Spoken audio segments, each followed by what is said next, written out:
네, 안녕하십니까. 오늘 2023년 12월 21일 오프닝벨 라이브 시작하도록 하겠습니다. 저는 염승환 이사고요. 제 옆에는 김종현 의원님 나와 계십니다. 안녕하세요. 네, 안녕하십니까. 네, 안녕하세요.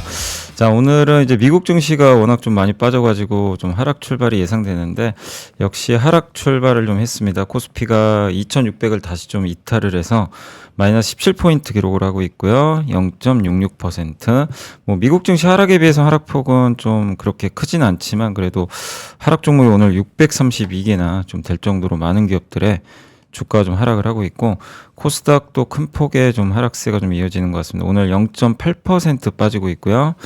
856포인트 기록을 하고 있습니다. 1149개 종목이 일단 마이너스로 좀 출발을 했습니다.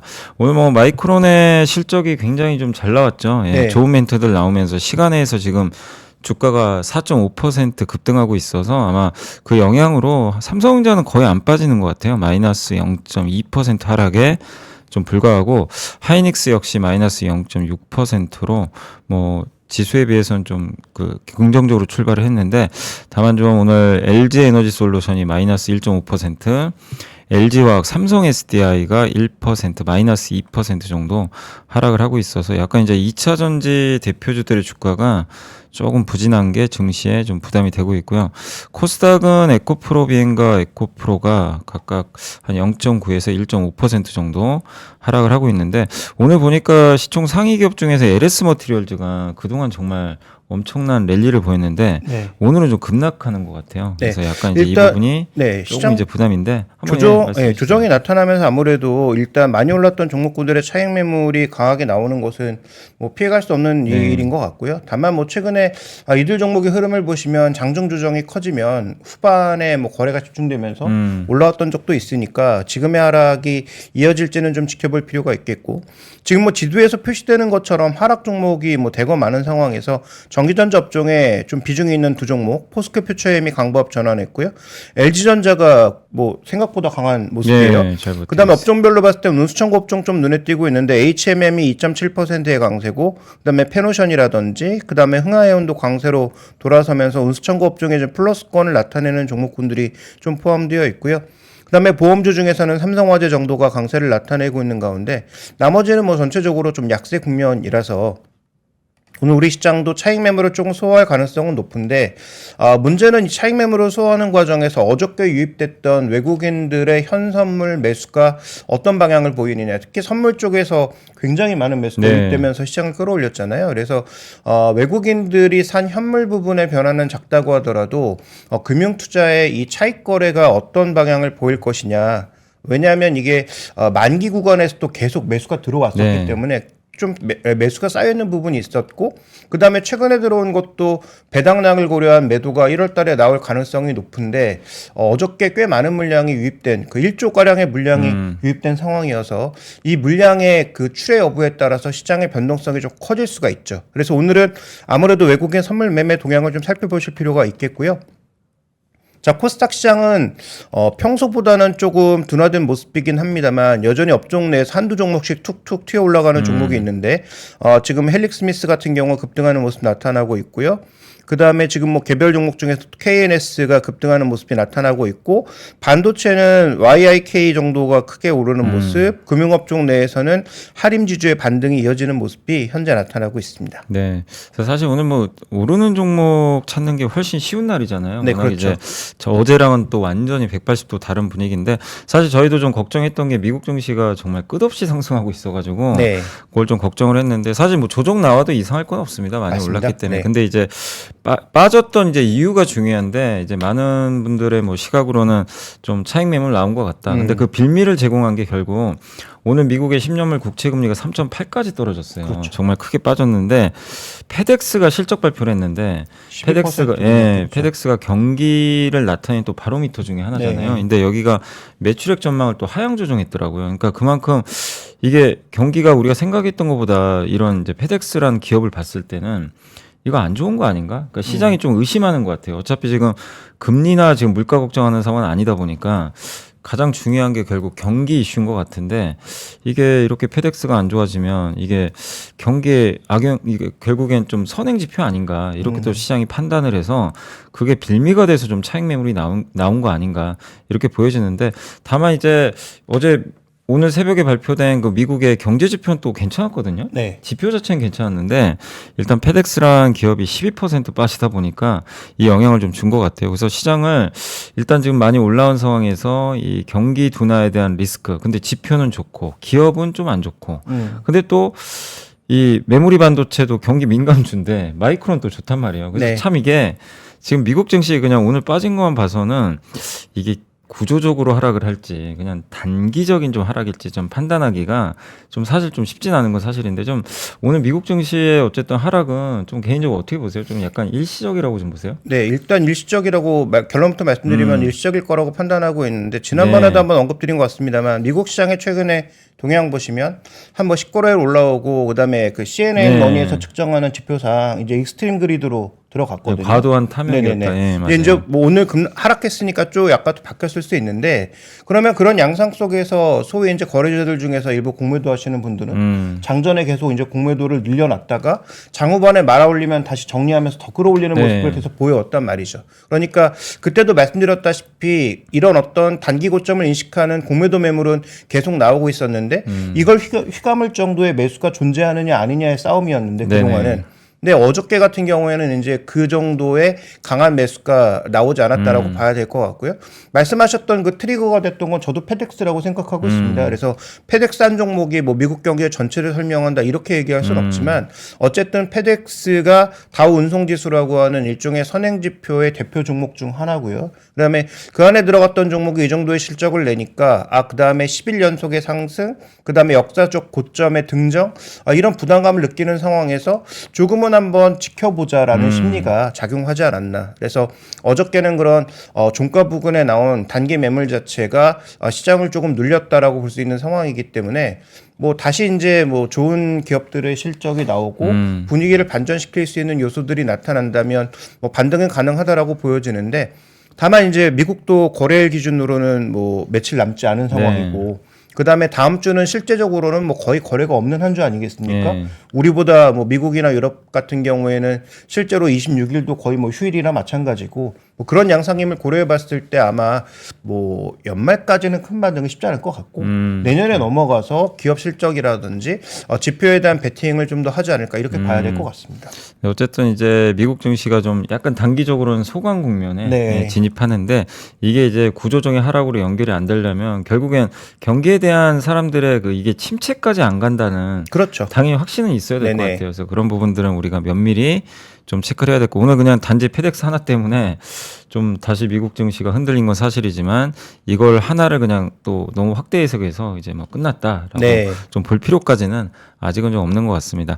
일단 오늘 시장은 이제 아까 말씀하신 대로 외국인들의 수급이 좀 어떻게 흘러가느냐인데 외국인들이 오늘 41억 정도 현물은 사고 있는데 선물을 사실 어제 너무 많이 샀잖아요. 그렇죠. 근데 보통 제가 봐도 그렇게 전날 많이 사거나 또 너무 반대로 많이 팔면 다음 날은 또 반대로 항상 좀 움직이더라고요. 그렇죠. 그래서 오늘도 보면 약간의 선물 매도가 나오는데 그러나 좀 장중의 흐름은 좀 계속 지켜보실 필요가 있을 것 같고 오늘 역시 좀 관전 포인트는 삼성전자 같아요. 어제 정말 삼성전자가 공방 끝에 다시 신고가를 경신을 정말 어렵게 했거든요. 근데 일단 아직까지 흐름은 뭐 삼성전자 하이닉스가 좀 좋은 편이고 2차 전지도 아침에 조금 이제 하락 출발을 좀 했지만 LG엔솔이나 뭐 LG 화학도 좀 반등하고 또 포스코 퓨처엠은 오히려 2.5%나 네. 좀 급등을 하고 있는 좀 상황이라서 일단 그래도 장 초반보다는 지금 약간 시장 분위기가 그렇게 악화되는 것보다는 조금씩 반등 시도를 하는 것 같고 근데 오늘 보니까 코스닥이 지금 다시 보합까지 좀 올라왔거든요. 네, 맞습니다. 그래서 오늘 전체적으로 뭐 섹터별로 한번 좀 어떤 업종들 좀 강한지 한번 더 점검해 주시면 좋을 것 네, 같습니다. 업종별로 다시 한번 점검해 보면 유가증권 시장의 업종 동향은 지금 뭐 전체적으로는 아직 마이너스 흐름을 나타내고 있지만 운수장비 업종이 강세로 전환하는 모습인데요. 어저께 이제 자동차가 두각을 나타냈잖아요. 와, 저희가 하도 뭐라 그랬더니 기아가 6%가 올랐어요. 그러니까요. 그 다음에 지금 또 네. 눈에 띄는 종목은 HL 만도입니다. 아시는 것처럼 HL 만도가 수익성이 정말 안 좋은 상황이라서 네, 그동안 힘들었죠. 네, 되게. 계속 실적 그 실망감을 보여줬는데 아시는 것처럼 만도가 중국이나 미국의 성장 때문에 그러니까 현대차 비중을 줄이면서 미국이라든지 중국으로 직수출하는 비중이 높아지면서 이 종목이 성장했는데 최근 뭐 뉴스 나온 거 보시면 아시는 것처럼 중국으로 가는 부품의 전반적인 흐름이 크게 둔화됐잖아요. 네, 맞아요. 그러니까 그에 대한 충격을 받았는데 최근 뭐 GM의 주가 반등이라든지 이런 것들도 영향을 주는 것 같고 저 오늘 화신이나 덕양산업, 서현이와 같은 기존에 이제 자동차 부품주 움직였던 종목군들의 강세와 더불어서 현재 기아, 현대위아까지도 강세를 보이고 있습니다. 그래서 현대차 정도가 조금 이제 다른 종목보다 둔화된 모습입니다만 전반적으로 자동차 부품주의 강세가 저는 오늘 반도체보다는 좀 더 눈에 들어오는 네네. 그런 모습인 것 같고요. 그 다음에 이제 상승하는 쪽에서는 의약품 업종 쪽도 최근 들어서는 뭐 종목별로 돌아가면서 꾸준하게 강세가 나타나고 있는데 일단 셀트리온의 강세도 쉽게 안 빠지는 모습이고 동아ST도 오늘 소폭의 강세 나타나고 있고요. 한미약품 같은 종목군들도 뭐 비교적 견조한 모습을 보여주고 있어서 자 이런 종목군들의 흐름은 뭐 비교적 견조하다라고 봐야 될 것 같습니다. 자 코스닥 시장의 지금 흐름 그다음에 테마 쪽의 흐름을 살펴보게 되면 지금 뭐 해운주들의 움직임 뭐 여전히 강한 모습이기는 하지만 대형주들의 탄력은 좀 둔화되고 있는 그런 모습이고요.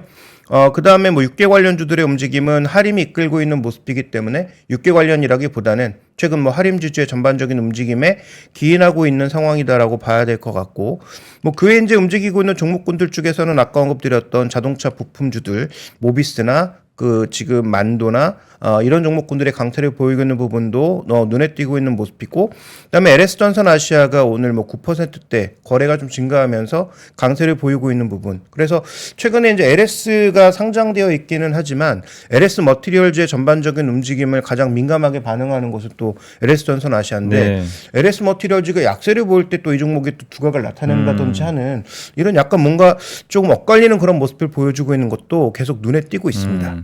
그래서 오늘 이제 자동차가 사실 어제부터 움직였잖아요. 그 네. 무거운 이제 자동차 업종이 어제 기아가 6%면 뭐 굉장한 상승인데 어쨌든 기아가 힘을 좀 내줬고 그러다 보니까 사실 어제 이 중소형 부품사들도 급등을 하더라고요. 맞습니다. 근데 그게 아까 말씀하신 대로 오늘 오전까지도 더 연결이 되고 있다. 그게 일단 오늘 코스피 쪽에선 가장 두드러진 특징인 것 같고 다만 이제 코스닥은 여전히 좀 일부 테마주들 좀 움직이는 게 하림이라든가 뭐 하림지주 같은 이런 네. 그 HM의 인수 관련된 기업들의 주가가 정말 요즘에 끝없이 지금 상승을 하는 것 네. 같고 어제부터 토스 관련주들이 급등하더라고요. 뭐 토스 지분 갖고 있는 뭐 이월드가 이제 이랜드 네. 관련해 가지고 거기 이제 토스 지분 갖고 있다고 하는데 그게 오늘도 뭐 19% 그래서 이 일부 이제 어떻게 보면 이제 재료가 있는 기업들이죠. 뭐 펀더멘탈보다는 예, 그래서 이런 쪽의 움직임이 아직까지는 나오고 있고 그리고 해운주도 지금 최근에 변동성이 정말 큰 것 같아요. 뭐 그 이제 홍해를 통과하는 거에 대한 이제 부담 때문에 희망봉으로 돌아가다 보니까 네. 운임지수 급등해서 최근에 HMM이 어제 정말 모처럼 좀 한 2년 전과 같은 모습을 좀 보여주면서 급등을 좀 했는데 그래도 펜오션이 좀 주주분들이 굉장히 좀 심기가 불편하시더라고요. 근데 그렇죠. 네. 그래도 오늘은 일단 올라가는데 사실 뭐 만족하기는 어렵죠. 1.75%밖에 못 올랐는데 그래도 다행인 점은 그나마 좀 충격에선 좀 벗어난 게 그래서 오늘 좀 해운주들 좀 강한 편이긴 한데 그래도 오늘 보니까 거의 대부분 좀 빠지는 것 같거든요. 그래서 네. 오늘 좀 하락하는 쪽에서도 좀 특별히 더 많이 좀 빠지는 업종들이 있으면 한번 또 점검해 주시면 좋을 것 같습니다. 네, 하락하는 업종 쪽에서는 지금 뭐 낙폭을 좀 줄이고 있기 때문에 일단 뭐 낙폭은 줄어드는 모습인데 네. 운수창고 업종 쪽에서 하락이 나타나고 있죠. 그래서 흥하연의 반등은 나타나고 네. 있지만 지금 뭐 한진칼이나 HMM이나 그다음에 뭐 CJ 대한통운이나 이런 종목군들이 오히려 하락하면서 업종 대표주들이 조금 빠지니까 작은 해운주들이 올라도 뭐 큰 반응은 없는 모습이고요. 그다음에 화학업종의 하락세 오늘 나타내고 있는데 지금 뭐 영보화학이나 한국콜마, 뭐 주광페인트 같은 종목군도 올라가고 있습니다만 반대로 지금 뭐 코스모화학이라든지 하나솔루션, 카프로 이런 종목군들은 또 하락하고 있는 모습이고요. OCI홀딩스도 하락하면서 전체적으로 지금 화학업종 내 비중 있는 종목군들의 등락이 좀 엇갈리고 있는 모습이고. 통신주도 좀 약합니다. 지금 SK텔레콤, LG유플러스, KT 전반적으로 모두 약보권 흐름을 나타내고 있어서 어떻게 보면 뭐 배당 관련 매수세가 유입된다면은 뭐 종가 부근까지 연말 부근까지 뭐 기관의 배당 관련 매수가 들어올 수 있는 종목임에도 불구하고 이들 종목의 탄력은 좀 둔화되고 있고요. 전기전자 업종 쪽에서는 포스코 퓨처엠의 강세가 두드러지고 있고 그다음에 LG전자가 10만 원을 다시 넘어서고 있는 게 눈에 띄고 있는 모습이라면 반대로 지금 HD현대에너지솔루션과 코리아서키트, 에코프로머티 이런 종목군들은 낙폭을 한 3에서 2%가량 보여주고 있고요. 그다음에 LG디스플레이가 유상증자를 발표한 날 하락했지만 낙폭을 꽤 메우면서 네, 마감했잖아요. 어제는 또 급등을 했고 오늘은 또 추가적으로 차익 매물이 나오고 있어서 향후 중소형 OLED 특히 LG가 그 애플이 채택하고 있는 아이패드라든지 이런 제품에서 OLED의 확장에 따라서 관련된 소재주와 관련된 종목군들의 움직임들이 뭐 유상증자에도 불구하고 더 강세를 보일 수 있는지도 확인이 좀 필요할 것 같습니다. 네. 반대로 지금 그 테마 쪽에서는 뭐 2차전지 쪽 셀 종목군들의 하락세가 오늘 같이 나타나고 있는 부분이 좀 눈에 띄고 있고요. 그 다음에 그동안 이 외국인 매수속의 강세를 보였던 네이버 카카오도 소폭의 조정이 같이 나타나고 있고 조선주들의 탄력도 최근 들어서는 조금 떨어지고 있죠. 지금 HD 현대중공업 HD 한국조선해양, HD 중공업, 그 다음에 하나오션 이런 종목군들이 전체적으로 지금 하락하면서 특히 하나오션이 2%가량 하락하고 있는 모습이고요. 악재를 노출했던 삼성중공업도 급락 이후에는 뭐 그 정도 레벨에서 네. 낙폭 자체는 좀 제한되고 있는 상황입니다. 네. 그래서 오늘은 이제 많은 기업들의 좀 하락이 좀 눈에 띄는 그런 상황인데 그렇다고 뭐 엄청 크게 충격받는 뭐 그런 기업들은 네. 뭐 많지는 않은 것 같고 뭐 지수 낙폭도 예. 빠르게 줄고 있고요. 네. 그래서 지금 어쨌든 오전 출발부터 좀 상황이 좀 좋지 않게 출발한 건 사실이지만 시장이 확실히 우리나라 시장이 어제부터 좀 분위기 자체가 좀 바뀐 건 네. 사실이에요. 그래서 그러다 보니까 낙폭을 좀 빠르게 축소하면서 지금 분위기는 조금씩은 그래도 개선되고 있다. 근데 제가 이게 오늘 아침에 또 보고서 보다 보니까 참 이게 그 애널리스트 분들이 이런 멘트 참 쓰기 좀 쉽진 않은데 통신주에서 KT 있잖아요. 이걸 왜 사요? 이걸 왜 그러니까 제목을 네. 굳이 이걸 왜 사냐. 그러니까 네. 굉장히 좀 어떻게 보면 되게 안 좋은 내용이잖아요. 사실 네, 보면. 맞습니다. 예.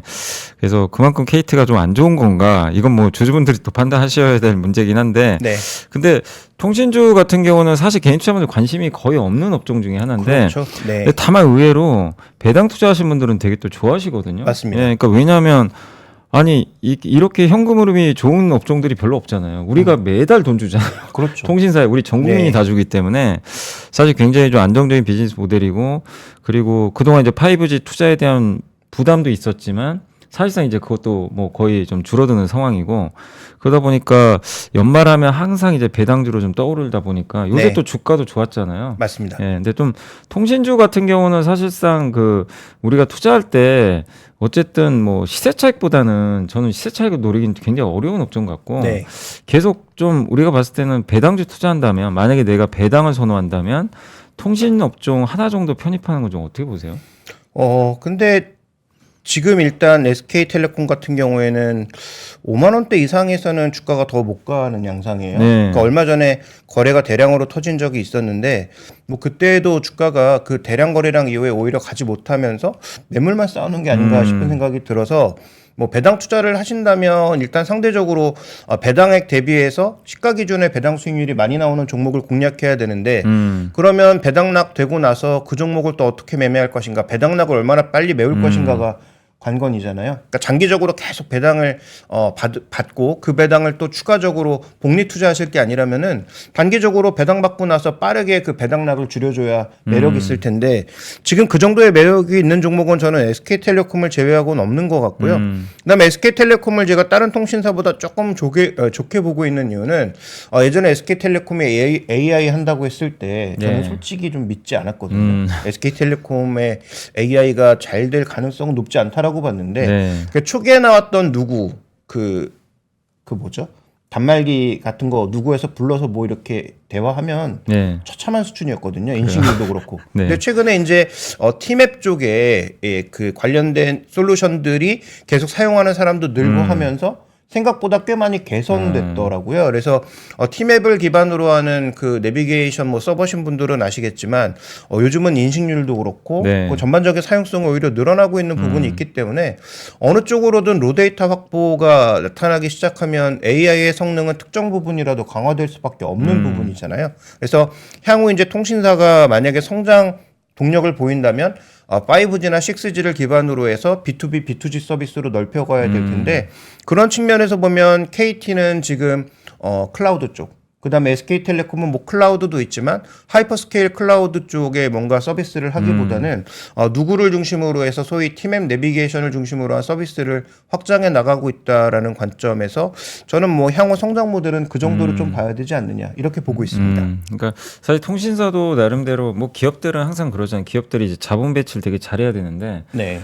누구나 뭐 우리 인간도 뭐 저도 그렇고 다 젊어지고 싶은 거고 기업들도 젊어지고 싶어 하거든요. 그래서 그렇죠. 투자를 하는 네. 건데 그 잘못 투자하면 정말 엄청난 비용을 들여야 되는데 여기 통신사들은 당연히 뭐 돈을 많이 벌었기 때문에 결국 데이터 센터라든가 AI 투자하는 건 저는 굉장히 좀 합리적으로 생각은 해요. 네. 하는데 그게 이제 과연 얼마만큼의 플러스 효과를 주느냐가 그게 이제 주가를 결정할 것 같긴 한데 아직까지는 그런 거에 비해서는 주가가 사실 거의 안 움직이잖아요. 그렇죠. 그래서 네. 일단 아직까지는 좀 배당주로 많이 인식은 되는데 그러나 그게 영원히 배당주로 인식이 될지 또 성장주로 바뀔지는 한번 여러분들이 꾸준히 한번 체크를 해보시는 것도 좋을 것 같고 그리고 오늘 이제 방금 뉴스가 나왔는데 그 12월 지금 이제 20일이잖아요. 그래서 네. 방금 관세청에서 12월 20일까지 수출액 데이터가 나왔는데 일단 13%나 증가를 했다고 합니다. 두 자릿수의 그 수출 증가율이 나오기 시작했고 일평균 수출액도 똑같습니다. 13%. 그래서 확실히 10월부터 돌아선 수출이 추세적으로 좀 상승하는 게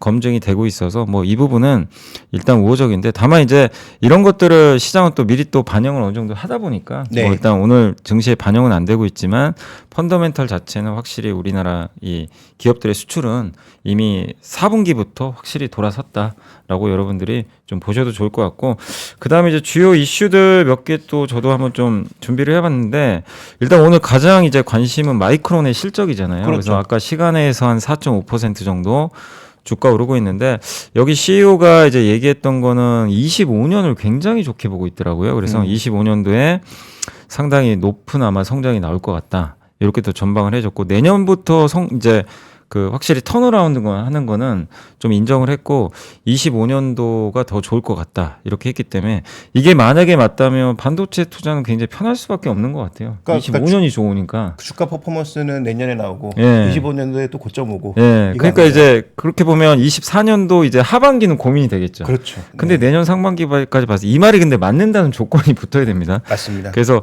25년이라면 뭐 지금 뭐 반도체를 걱정할 이유는 별로 없어 보이고요.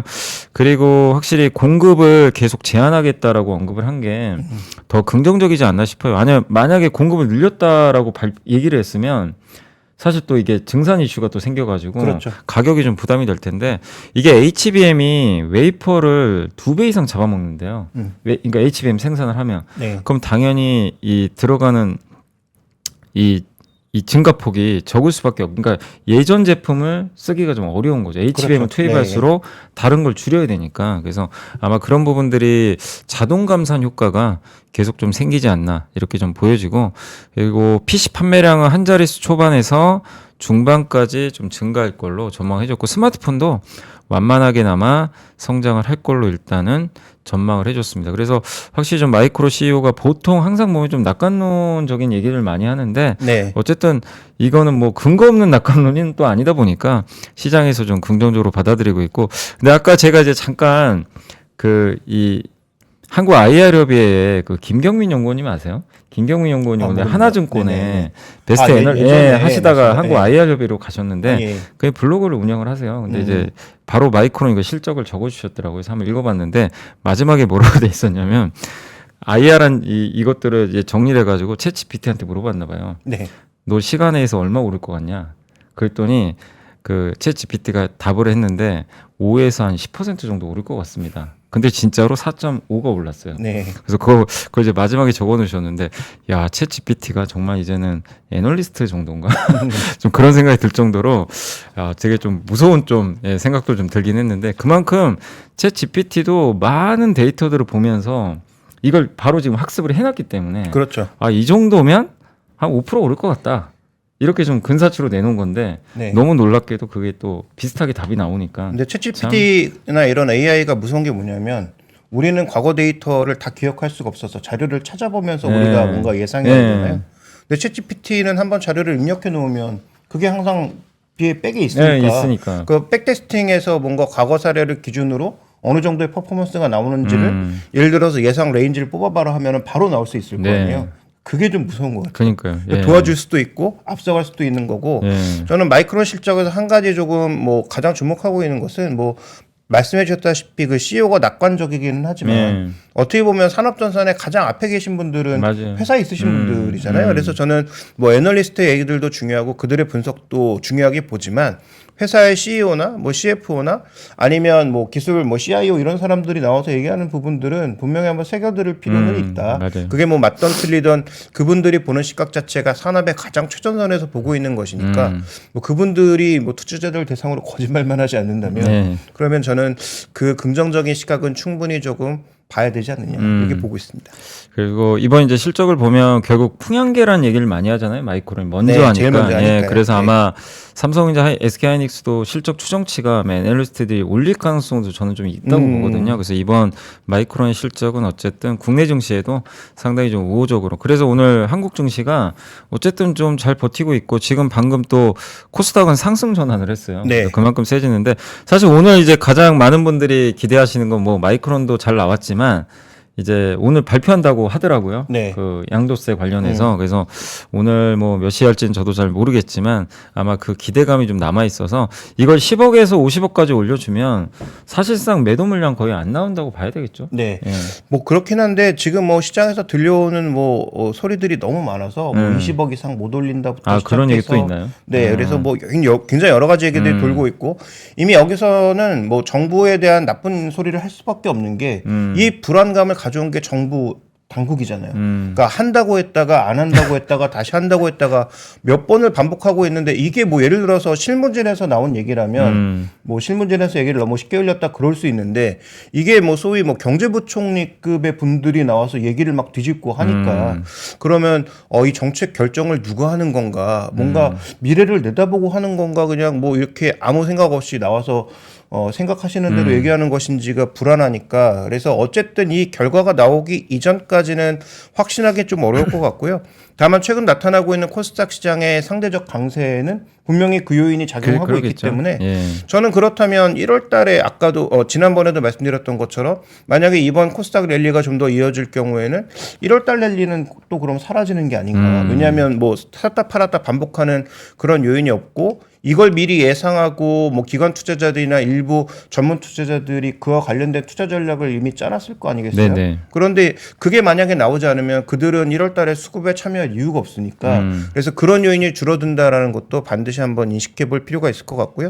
또 뉴스가 나왔을 때 코스닥의 차익 매물이 나오는지도 확인은 좀 필요한 것 같습니다. 네, 분명히 어쨌든 코스닥은 12월에 수급이 굉장히 중요해요. 맞습니다. 다른 달보다는 네. 그래서 그게 이제는 그 좀 긍정적인 방향으로 좀 바뀌고 있어서 그래서 어쨌든 좀 약간 너무 늦게 좀 이렇게 좀 결론이 난 건 좀 아쉽긴 해요. 네. 그렇지만 어쨌든 오늘 중에 좀 정부에서 종지부를 잘 좀 찍어 주셨으면 하는 좀 바람을 담아서 다시 한번 말씀드려보겠고 확실히 그러다 보니까 오늘 이제 코스닥의 2차 전지도 분위기가 좀 좋아지고 있고 근데 어제도 그저께도 저희가 한번 이제 뭐 한번 말씀을 드렸지만 그 바이오 쪽 요즘에 네. 분위기가 굉장히 좋더라고요. 근데 연초에 또 JP모건 헬스케어 컨퍼런스도 있고 오늘 보니까 알테오젠이라는 기업이 또 8%나 맞습니다. 오르고 있는데 사실 바이오 투자는 정말 좀 이게 고난이도에 속하다 보니까 네. 많은 분들이 뭐 물론 이걸 되게 좋아하시는 분들도 계시지만 꺼려하시는 분도 되게 많은 것 같아요. 근데 지금 분위기상으로 보면은 이제 바이오 쪽 좀 그 김종현 의원님은 어떻게 보세요? 그러니까 제가 어제 사실 그 하창한 본부장님한테 한번 물어봤거든요. 바이오 쪽에 대해서. 근데 하창한 본부장의 의견은 약간 대형 실적 잘 나오는 대형 바이오가 자기는 좋을 것 같다. 네. 바이오에 대해서는 찬성인데 그 숫자 안 나오는 것보다는 뭐 이렇게 굵직굵직한 기업들 있잖아요. 네. 근데 좀 전체적인 바이오 좀 보시는 거랑 좀 만약에 바이오를 좋게 보신다면 어느 쪽을 좀 좋게 보고 계세요? 그 저도 뭐 마찬가지인데 중소형 바이오는 뭐 너무 어렵고 그다음에 셀트리온의 지금 그 안에 있는 품목들 해석하기도 어려운데 너무 어려운데. 중소형주 같은 경우에는 그게 또 뭐 플랫폼 수출이다 뭐다 해서 정말 어렵잖아요. 네. 그래서 개별 기업의 스터디가 확실하게 돼 있는 게 아니라면 저는 뭐 개별 기업에 대한 투자는 조금 조심스럽게 가실 필요가 있겠다. 특히 2023년에는 굉장히 특징적인 게 뭐냐면 미국 정부가 약가를 압박하면서 미국 시장에서 비만 치료제나 일부 종목군들은 신고가 같지만 미국 시장 내에서도 제약주들의 등락이 굉장히 엇갈렸습니다. 네네. 그래서 신저가 간 종목군들 뭐 화이자 같은 것들은 계속 신저가 갔었고 그다음에 뭐 머크 이런 것들도 상대적으로 굉장히 부진했고요. 그다음에 비만 치료제 관련 종목군들만 시장 대비 굉장히 퍼포먼스가 강하게 나타나는 모습을 보였다는 점에서 올해 우리 시장도 마찬가지죠. 그리고 내년에 화두가 뭔가를 정확하게 짚어야 된다라고 보고 있는데 저는 뭐 화두는 최근에 그 증권사들 내년 바이오 전망을 쭉 살펴보니까 세 가지로 압축되더라고요. 이중항체라는 부분, 그러니까 결국 항암제겠죠. 네. 그래서 그 이중항체와 관련된 부분에 뭐 기술력을 갖고 있는 회사들, 그 다음에 비만 치료제 확산에 기여할 수 있는 회사들, 마지막으로는 실적 베이스가 좀 확대되는 회사들, 뭐 이 세 가지 정도로 압축을 하고 있는데 그런 관점에서 보면 뭐 국내에서 관련주는 아무래도 뭐 다른 여러 기업들이 다 하고 있지만 한미약품 같은 경우가 GLP-1에서는 우리나라에선 가장 앞서가고 있으니까 그래서 글로벌향 약은 내놓지 못한다고 하더라도 국내에서 어떤 뭐 비만 치료제와 관련된 약이 나오면 지금 높은 밸류를 한번 그래도 뭔가 터뜨릴 수는 있을 것 같고 그다음에 종근당 같은 경우에는 당장 실적이 개선될 것 같지는 않은데 다 아시는 것처럼 지금 대형 제약사 중에서 가장 싸잖아요. 네. 그런데 이 노바티스였던가요? 노바티스와 그 추가적으로 얘기를 하면서 그 병용 치료제와 관련된 얘기가 나오면서 이 종목도 밸류가 조금씩 올라가고 있기 때문에 그런 측면에서 보면 모멘텀과 실적에 그래도 좀 견인하고 있는 두 종목을 봐야 되지 않나라고 좀 판단하고 있습니다. 네, 결국에 이제 좀 어쨌든 다 좀 숫자들이 나오는 기업들이잖아요. 네, 그리고 앞으로 성장할 수 있는 모멘텀들도 있는 거니까 결국엔 바이오를 좋게는 보시지만 목석은 잘 가려야 된다. 네. 그다음에 특히 제가 알기로 내년이 올해가 그 대형 그런 어떤 블록버스터 약들의 만료가 되는 시점이 꽤 특허 많았는데도 만료? 예. 근데도 제약주가 별로 못 갔단 말이에요. 내년에는 이게 극도로 줄어듭니다. 그다음에 2025년인가 6년에 또 터집니다. 그래서 어떻게 보면 내년도에는 바이오 쪽의 종목을 정말 잘 골라야 되지 않느냐. 그래서 단기적인 어떤 그 스케줄상의 모멘텀을 쫓아가시는 분들이야 뭐 상관이 없을 수 있지만 그게 아니고 뭐 투자 관점에서 종목을 보시는 분들은 뭐 확실한 방향성을 좀 잡아서 가야 되지 않느냐 이렇게 보고 있고요. 그다음에 마지막으로 한 가지 말씀드리고 싶은 건 삼성바이오로직스하고 중국의 우시바이오만 지금 캐펙스를 계속 넓혀가고 네. 있거든요. 그 얘기는 지금 뭐 이중항체 같은 것들을 개발하는 건 개발사의 몫이지만 만드는 건 또 그들의 몫이 아니잖아요. 근데 보통 서양 제약사들이 보통 이런 것들을 만들어서 맡길 때 론자에게 많이 맡겼는데 네. 제가 알기로는 론자는 내년에 투자 계획이 추가 확대가 없더라고요. 그런데 삼성바이오로직스와 우시바이오가 추가적으로 캐펙스를 계속 내년에도 확대하는 측면이 있기 때문에 그런 관점에서 보면 약을 만드는 건 다른 사람들의 몫이지만 약을 개발해서 또 제조하는 거는 또 삼성바이오로직스의 몫이기 때문에 네. 그런 측면에서 삼성바이오로직스의 매출의 확대 여부도 한번 눈여겨보실 필요 있을 것 같습니다. 사실 개인 투자자분들이 또 은근히 삼성바이오로직스도 많이 투자하고 계시더라고요. 네, 보면. 그렇죠. 예. 대신 이제 근데- 좀 약간 예. 근데 되게 좀 너무 무겁다 보니까 네. 예. 주가는 되게 견조하긴 한데 그래서 내년에 이제 좀 공통된 화두는 결국엔 그 대형 제약사들의 좀 부활이 일어날 거냐 네. 예, 이런 부분도 여러분들이 잘 체크하시면 좋겠고 우리나라에서 뭐 요즘에 가장 이슈가 되는 건 역시 반도체랑 2차 전지지만 많은 분들이 그 얘기를 많이 하시지만 한국에서 또 앞으로 한국이 또 한 단계 업그레이드 되려면 전 바이오도 분명히 잘해야 된다고 생각하거든요. 맞습니다. 예, 네. 굉장히 커져야 되고 지금보다 시가총액들이 더 늘어나야 된다고 좀 보고 있어요. 그래서 그걸 이끄는 거는 역시 우리나라 또 대형 기업들이니까 이 기업들이 내년에 좋은 또 퍼포먼스를 보여준다면 또 우리나라 전체 시장에도 좀 바람을 넣어주지 않을까 이렇게 좀 보고 있어서 바이오도 계속 한번 우리가 공부를 하면서 좀 주목을 해나갈 좀 필요는 있는 것 같습니다. 저희가 이제 오늘 또 이런저런 얘기를 하다 보니까 벌써 9시 34분인데 잠깐만 좀 광고 보고 와서 좀 못다한 얘기 더 해드리고 마무리하도록 하겠습니다. 잠시 후에 뵙겠습니다. 네, 자, 지금 증시 다시 한 번만 좀 말씀드릴게요. 지금 현재 코스피가 2600 회복했죠. 그래서 2608포인트. 마이너스 5포인트로 낙폭을 많이 줄여놨고요. 상승이 326개, 하락은 500개 정도 되고요. 코스닥은 좀 플러스입니다. 3포인트 올라서 866포인트 강세 계속 이어지고 있습니다. 상승이 644개, 하락이 857개니까 아침보다는 이제 하락 종목이 많이 줄어든 그런 상황이고, 방금 이제 삼성전자가 플러스로 반전이 됐습니다. 그래서 아마 마이크론 효과를 어쨌든 좀 받고 있는 것 같고, 하이닉스가 마이너스 0.5% 내외인데, 오늘 코스피에서는 현대 오토웨버가 굉장히 좀 좋은 분위기 같아요. 네. 확실히 이제 자동차 부품 쪽 관련 기업들 좋고, 포스코 그룹주도 상당히 좋고, 여기에 셀트리온, 뭐 NC소프트 이런 기업들이 좀 상승하는데, 반면 확실히 좀 오늘은 빠지는 기업들을 보니까 그동안 좀 좋았던 기업들이 빠지는 것 같아요. 뭐 HMM, 한진칼, 에코프로머티, 또 지금 오늘 보면 그 하나솔루션, 뭐 CS 윈드 이런 이제 신재생 에너지들이 어제 되게 좋았잖아요. 근데 맞습니다. 오늘은 뭐 이게 무너졌다 이거보다도 좀 차익 매물이 좀 단계에 나오는 것 같고, 코스닥은 아까 말씀드린 대로 일단 오늘은